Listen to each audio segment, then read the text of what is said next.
Assalamualaikum warahmatullahi wabarakatuh. Hi everyone, this is Sir Nusradin in Medan. How are you today? Are you okay? I hope so. Baik teman-teman, pada video kali ini Sir Nusradin akan melanjutkan pembahasan tentang verb. Teman-teman perhatikan lagi video, coba dilihat kembali video Sir Nusradin yang lalu tentang introduction to verb, ya, tentang pengantar dari pembahasan tentang verb, kata kerja. Nah, hari ini pada video kali ini merupakan lanjutan, ya, lanjutan dari pembahasan tentang verb, kata kerja. Oke teman-teman, coba diperhatikan di sini. Nah, Sir Nusradin pada video yang lalu telah menjelaskan tentang definisi, ya, daripada verb itu yang agak panjang, ya, mungkin agak rumit sini, ya. Jadi verb itu merupakan salah satu bagian dari part of speech, salah satu jenis kata, ya, begitu, yang fungsinya itu untuk menunjukkan suatu suatu kejadian atau suatu perbuatan, okay, atau keberadaan dari sebuah kondisi, Nah, ini mungkin agak panjang, ya. Oke, teman-teman, pada kali ini saya ingin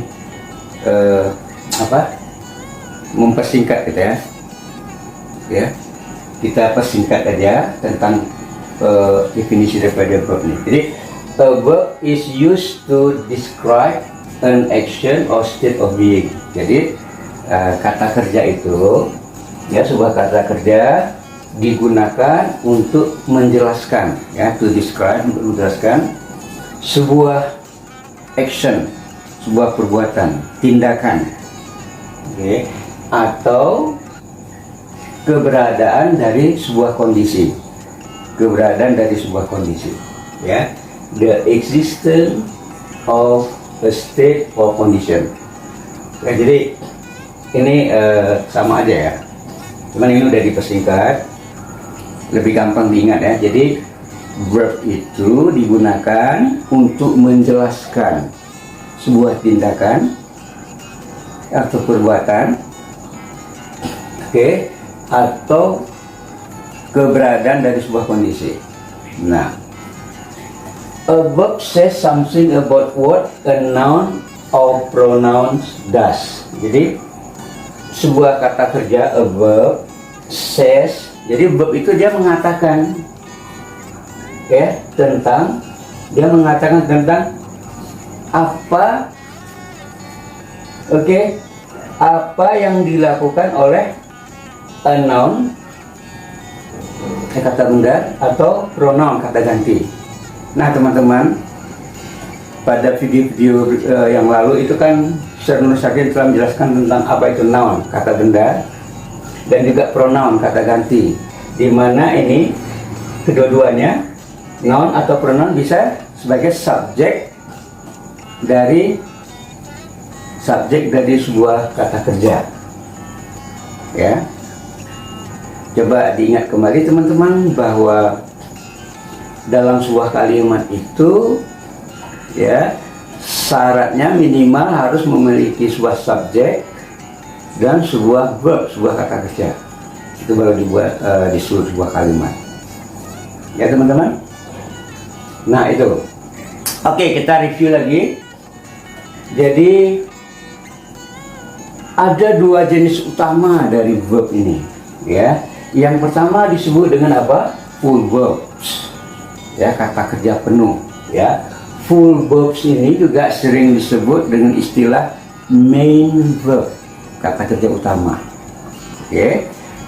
Kadang-kala juga disebut para ahli tata bahasa Inggris, itu juga disebut dengan lexical verb, ya, lexical verb. Itu sama artinya, ya. Jadi jangan bingung.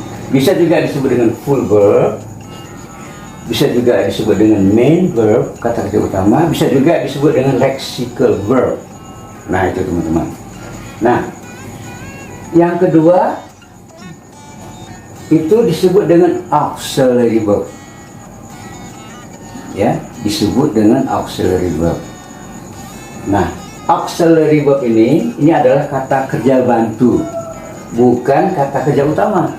Nah, yang ini tadi yang utama. Auxiliary verb ini adalah kata kerja bantu. Nah, kata kerja bantu ini terdiri lagi dari dua bagian. Yang pertama disebut dengan primary auxiliaries, ya, maksudnya kata kerja bantu yang utama. Itu contohnya ada be, ada have, ada do. Ya teman-teman. Nah, di sini juga itu Syekh Nusradin sudah jelaskan pada video yang lalu bahwa be, have, do ini, ya, di samping dia sebagai primary auxiliaries, ya, tapi dia bisa juga, ya, sebagai full verb. Bisa juga dia sebagai full verb. Oke. Nah, berikutnya auxiliary verb ini juga, ini yang pertama primary auxiliaries, yang keduanya modal auxiliaries, atau juga disebut dengan modal verb. Ya, contoh modal verb itu can, may, will, shall, must, ought to, dare, need. Oke. Ini nanti masalah modal auxiliaries ini itu ada pembahasan tersendiri, ya teman-teman. Pada video kali ini Syekh Nusradin akan fokus menjelaskan tentang yang pertama adalah regular verbs, ya, dan yang kedua adalah irregular verbs. Ya, sebagaimana teman-teman sudah lihat di video yang sebelumnya tentang pengantar verb. Nah, itu kita lihat di sini full verb ini, ya, memiliki dua bentuk utama. Ya, full verb ini memiliki dua bentuk utama. Yang pertama disebut dengan regular verb, yang kedua disebut dengan irregular verb. Oke teman-teman. Nah, disebut dengan regular verbs itu adalah bahwa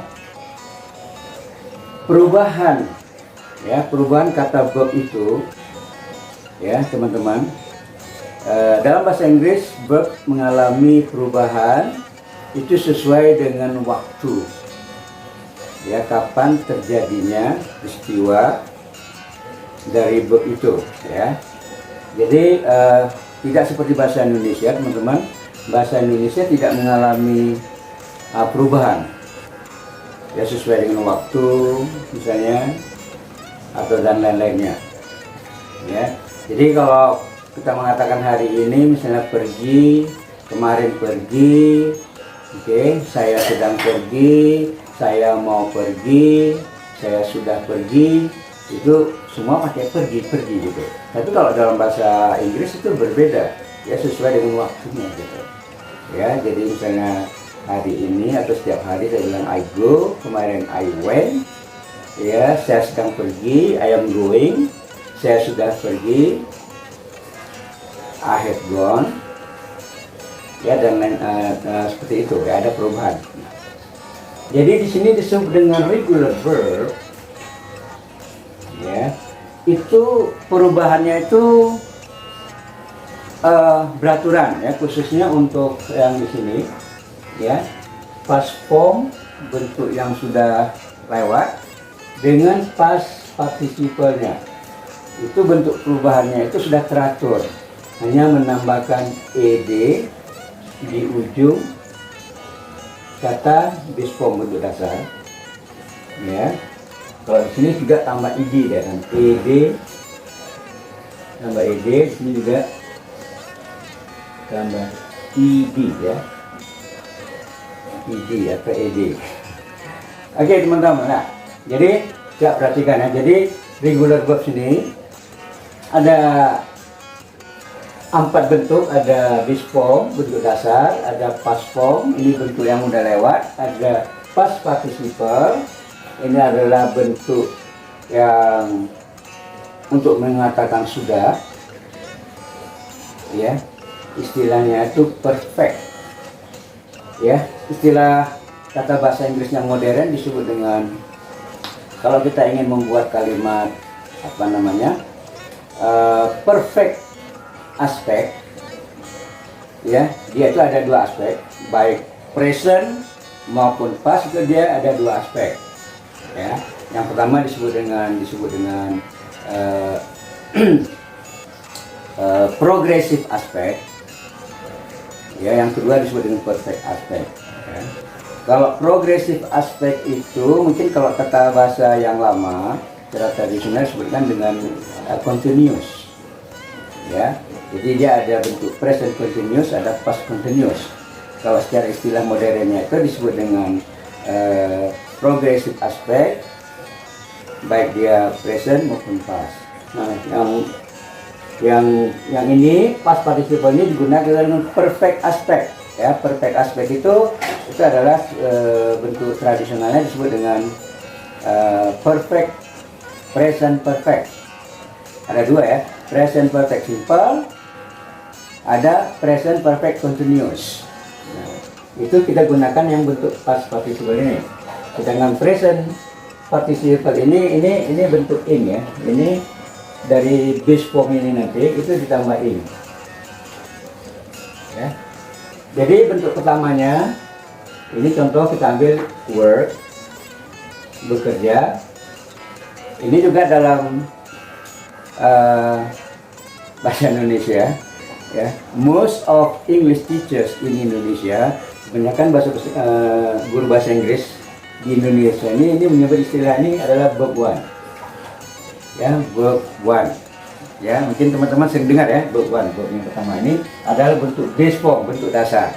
Yang kedua, ini past form. Ya, past formnya itu bentuk yang sudah lewat. Itu dia misalnya work. Ya, tambah ed jadi work.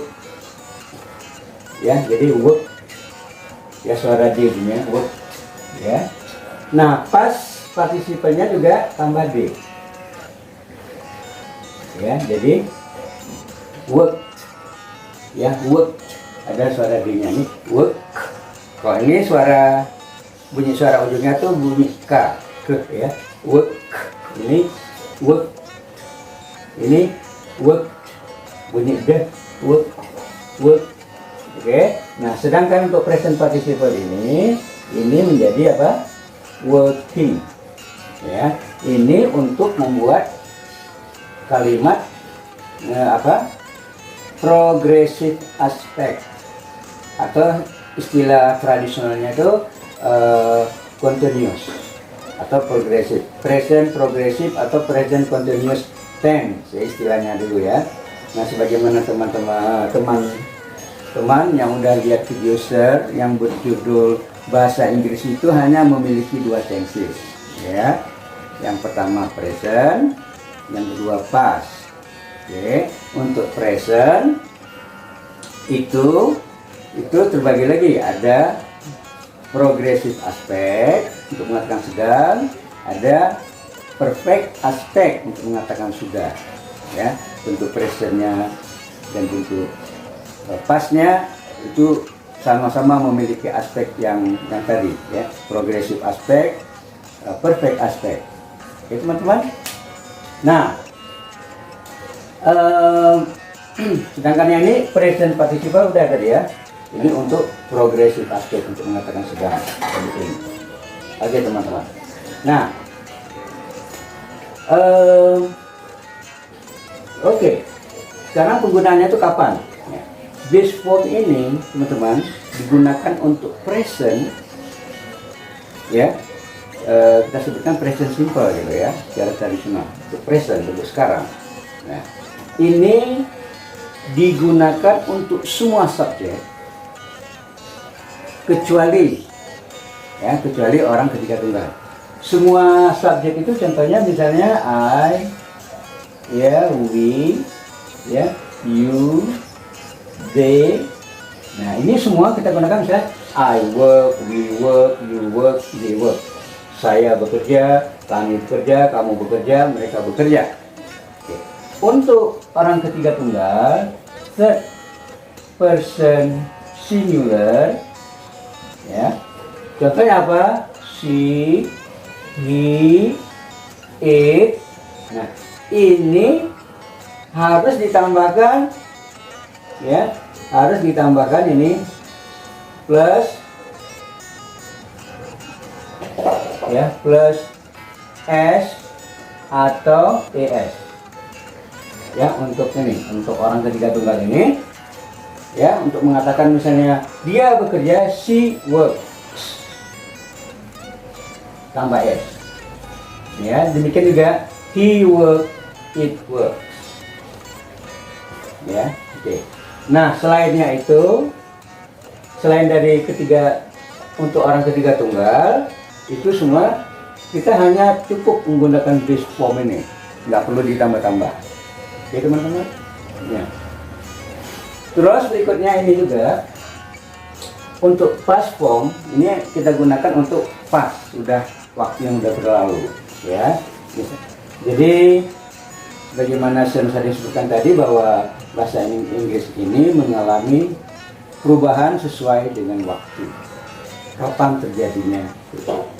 Kapan terjadinya sebuah perbuatan atau tindakan yang bersangkutan? Oke teman-teman. Ya. Sedangkan past participle di sini, kapan kita gunakan? Ini bisa kita gunakan, ya. Misalnya untuk kalimat pasif. Nanti ini, ya, nanti akan kita jelaskan kalimat itu ada aktif, ada pasif. Oke. Ya. Juga ini digunakan untuk aspek apa itu, perfect aspek, untuk mengatakan sudah. Oke. Teman-teman, mungkin kalau dalam bahasa Indonesia, ya, untuk kemarin, kejadian kemarin, kita juga bisa mengatakan sudah, tapi dalam bahasa Inggris beda, ya. Dalam bahasa Inggris kita nggak boleh mengatakan, contohnya kemarin saya sudah kerjakan pekerjaan ini, itu nggak bisa, ya. Cukup kita menggunakan ini past form aja. Yesterday I did, saya mengerjakan this job. Oke, tidak boleh kemarin saya sudah mengerjakan, ya. Kecuali past perfect, ya, past perfect, ya, atau perfect aspek yang bentuk past. Nah, itu lain lagi. Misalnya gini, kita katakan ketika kamu menelepon aku udah kerjakan pekerjaan tersebut. Nah, itu beda lagi, ya. Nah, itu kita mengatakan sesuatu telah dilakukan pada saat kejadian yang lainnya terjadi. Ya, itu nanti diteruskan. Oke teman-teman, ya. Jadi past participle ini dalam bahasa Inggrisnya ini adalah bentuk ketiga, verb 3. Sedangkan past form ini adalah bentuk kedua, ya, verb 2. Ya, mungkin teman-teman lebih familiar jika saya mengatakan ini verb 1, verb 2, verb 3, karena kebanyakan, ya, instruktur bahasa Inggris di Indonesia menggunakan istilah tersebut, ya, untuk memudahkan aja, ya. Tapi, ya, teman-teman, saya harus menjelaskan ini dalam bentuk bahasa Inggrisnya, dalam bentuk istilah bahasa Inggrisnya, karena nanti, ya, jadi teman-teman biar tahu nanti apa sih base form itu apa. Itu adalah verb 1, sedangkan past form bentuk yang past itu adalah verb 2, past participle adalah verb 3. Oke teman-teman. Nah, sedangkan untuk present participle itu untuk mengatakan sedang, ya, baik yang present maupun yang past, ya. Misalnya saya sedang bekerja, ya, I am working. Nah, jadi nah, jadi itu masalah regular verb. Ya, disebut regular karena bentuk kedua dan ketiganya ini itu bisa diprediksi, ya, hanya dengan menambahkan id. Ini yang ketiga juga untuk menambahkan id dari base formnya. Oke. Namun demikian teman-teman, ini untuk langsung menambah id ini atau id ini itu juga ada konvensi, ada aturannya, ya. Maksudnya apakah semua itu tambah langsung ed, tidak juga ya teman-teman. Nanti ada ya, ada penjelasan dalam video tersendiri. Contoh kata serve, misalnya serve, kan kita tahu gini ya, serve ya, serve, ini dia katanya serve. Oke teman-teman, ini untuk bentuk past formnya, past participle-nya, dia karena sudah ada e nya di ujungnya, cukup ya, cukup dengan menambahkan d saja di serve ya. Sini juga bentuknya, sini juga cukup kita menambahkan d ya. Ini ada konvensinya, ada aturannya. Oke teman-teman, tapi pada dasarnya ya, dia berakhiran id, berakhiran id. Oke, jadi dia ada langsung ditambah id, ada juga cukup ditambah d apabila ujungnya sudah ada e seperti ini ya. Nah, contoh lainnya misalnya study, ya perhatikan. Nah ini teman-teman coba, apakah langsung ditambah id gini, study gini ya? Ini salah ya, dia harus study ya.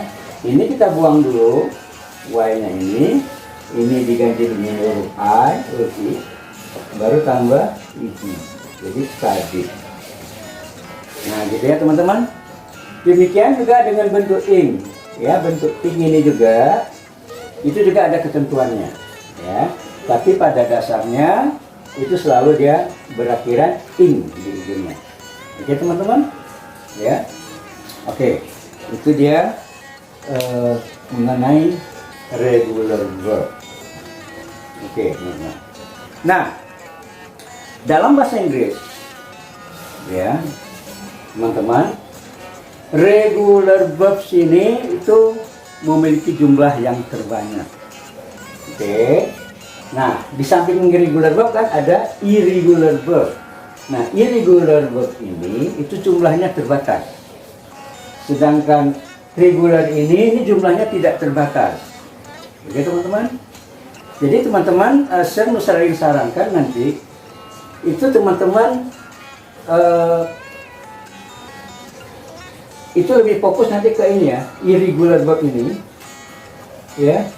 Ini ada sekitar jumlahnya itu sekitar 200-an atau 200 lebih dikit gitu ya. Selain daripada nanti ada daftarnya ini irregular verb ini, itu semua adalah regular. Jadi regular ini jumlahnya tidak terbatas ya.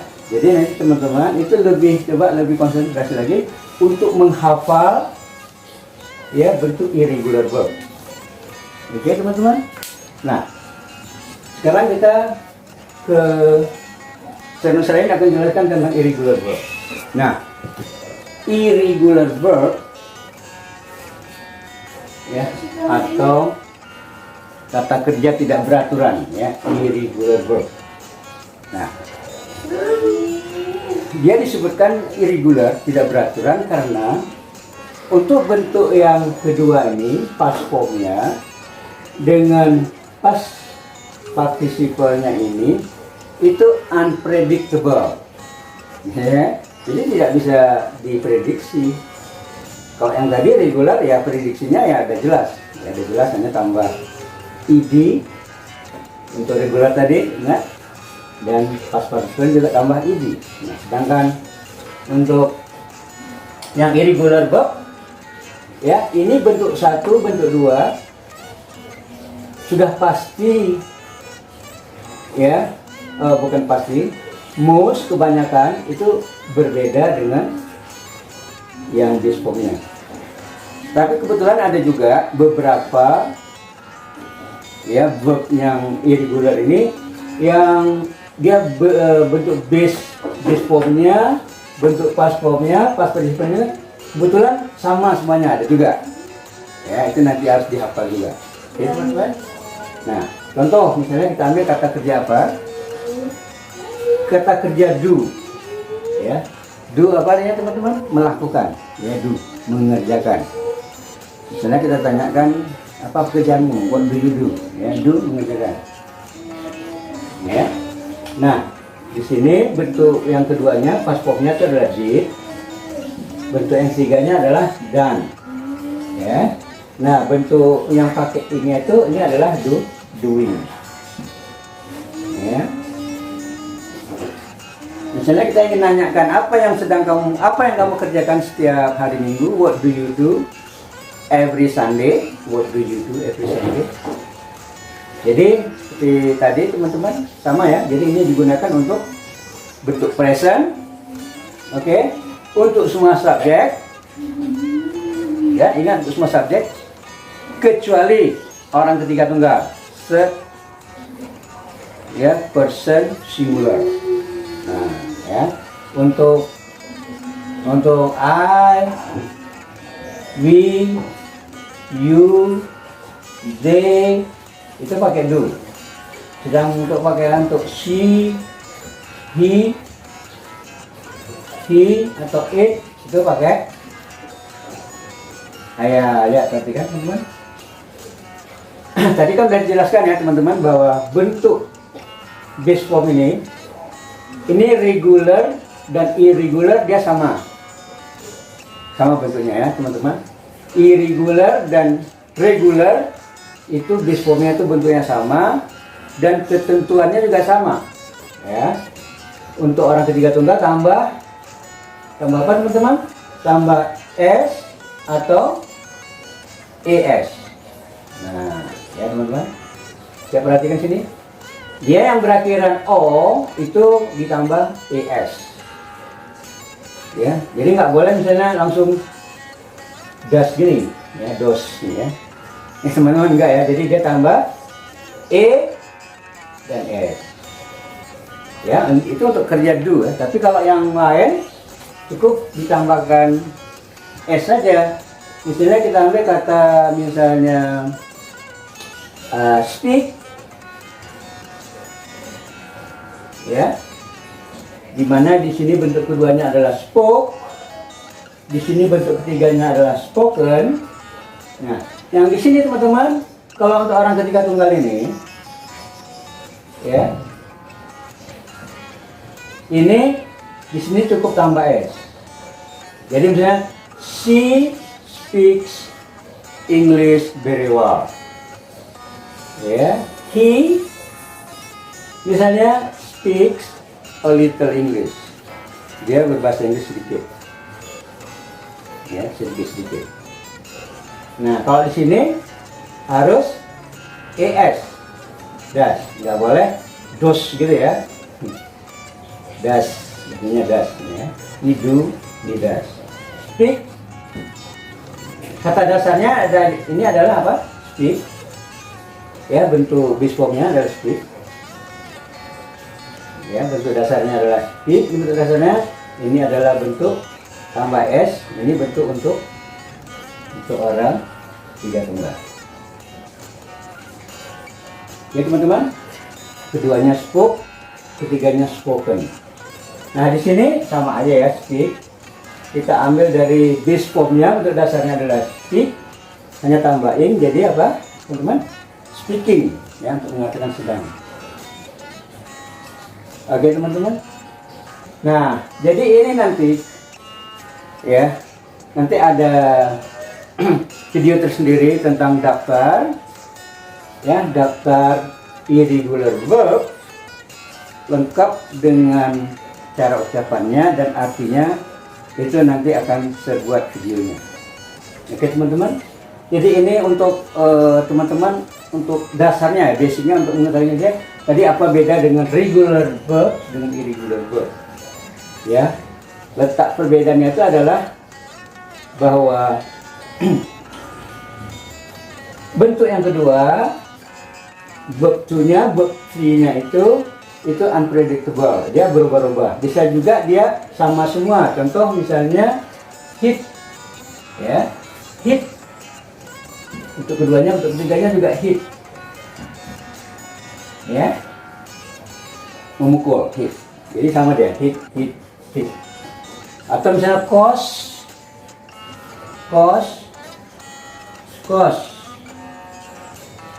ya. Cost ini artinya berharga, ini verb ya. berharga. Untuk keduanya dia cost sama ketiganya cost. Ya teman-teman, dia kebetulan sama. Ya jadi bentuknya itu macam-macam. Ada juga yang bentuk kedua, bentuk ketiganya sama, yang beda hanya bis formnya aja. Ini mungkin yang terbanyak. Misalnya untuk pertamanya apa? Misalnya sell, menjual. Ya. Contohnya kita ambil misalnya di sini. Ya teman-teman.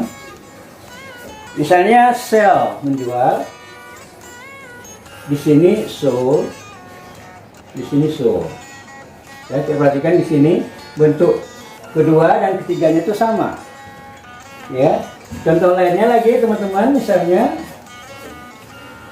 ya, misalnya tell mengatakan, ya, di sini menjadi told, di sini menjadi told. Ya, jadi banyak itu ya yang keduanya dan ketiganya sama. Oke, kecuali yang pertama.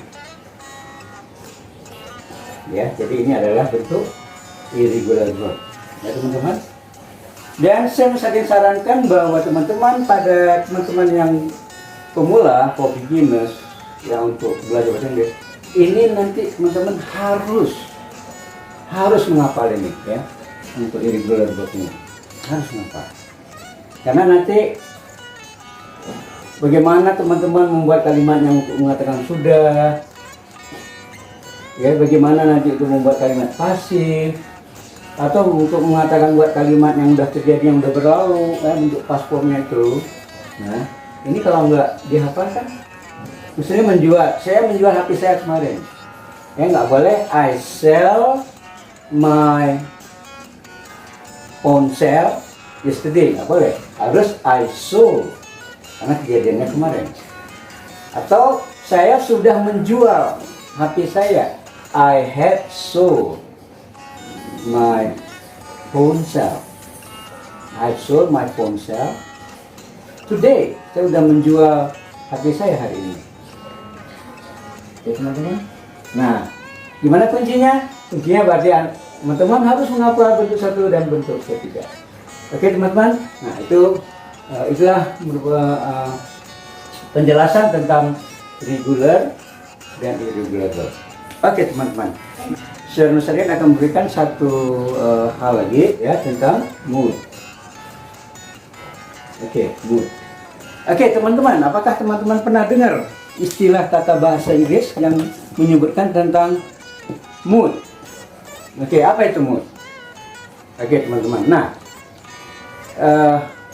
kalau bahasa yang sehari-hari mood ini untuk manusia gitu ya, untuk manusia. Ini mood ini kan suasana hati, ya benar ya teman-teman ya. Mood, misalnya mood dia itu gimana?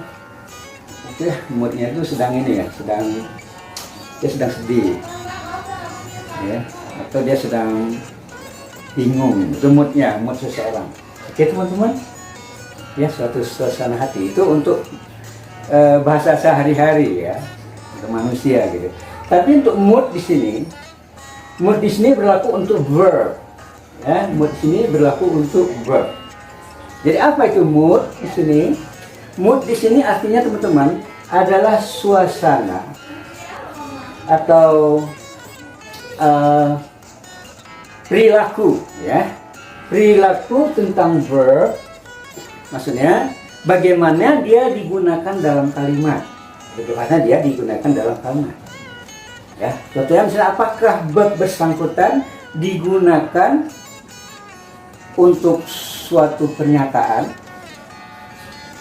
ya, baik dia positif maupun negatif, itu mood tersebut disebut dengan istilah indicative mood. Nah, jadi ada istilahnya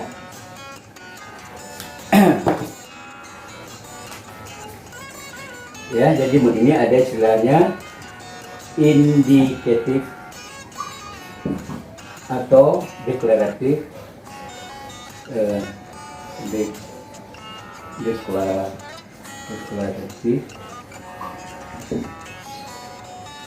deklaratif mood.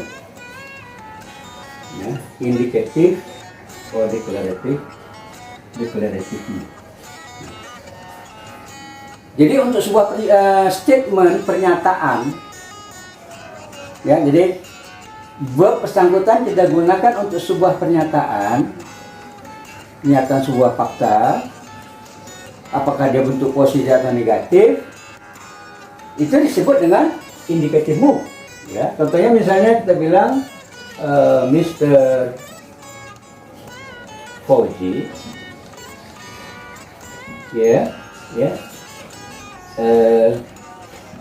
live in Surabaya, ya. Atau kita bilang Mr. Fauzi tidak live in Medan, dia tidak tinggal di Medan. Mr. Fauzi live in Surabaya. Ini bentuk pernyataan, statement. Ini disebut dengan apa, teman-teman? Indicative atau declarative mood. Itu yang pertama. Oke, yang kedua, apakah verb bersangkutan kita gunakan dalam bentuk pertanyaan? Ya, nah itu adalah disebut dengan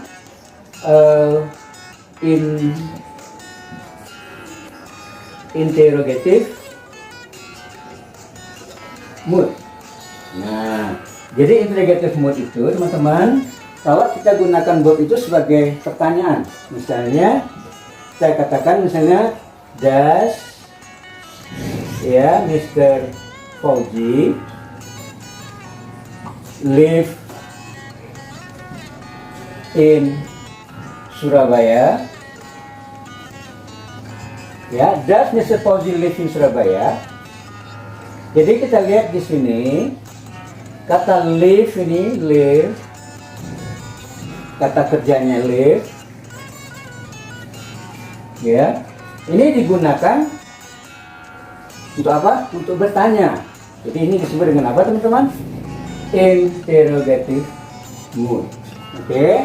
Ada yang ketiga, apabila verb tersebut, verb yang bersangkutan kita gunakan, ya, kita gunakan dalam bentuk perintah, commands atau order, ya. Ya, contoh misalnya kita bilang please, ya, close the door, ya, please close the door, atau cukup aja close the door, tutuplah pintu itu. Kita lihat di sini kata kerja close di sini kita gunakan dalam bentuk perintah, oke. Atau bisa juga dalam bentuk misalnya pemberitahuan, ya, pemberitahuan tentang misalnya petunjuk gitu ya, petunjuk misalnya turn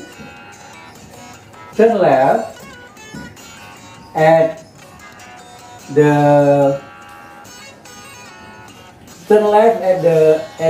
post office, ya. Maksudnya apabila Anda nanti nyampe di kantor pos itu Anda harus turn left, harus belok kiri. Kita memberikan suatu petunjuk. Nah, itu disebut dengan imperative mood. Ya, disebut dengan apa, teman-teman? Imperative mood. Ya, ini imperative mood. Oke. Dan yang keempat, itu ada juga yang disebut dengan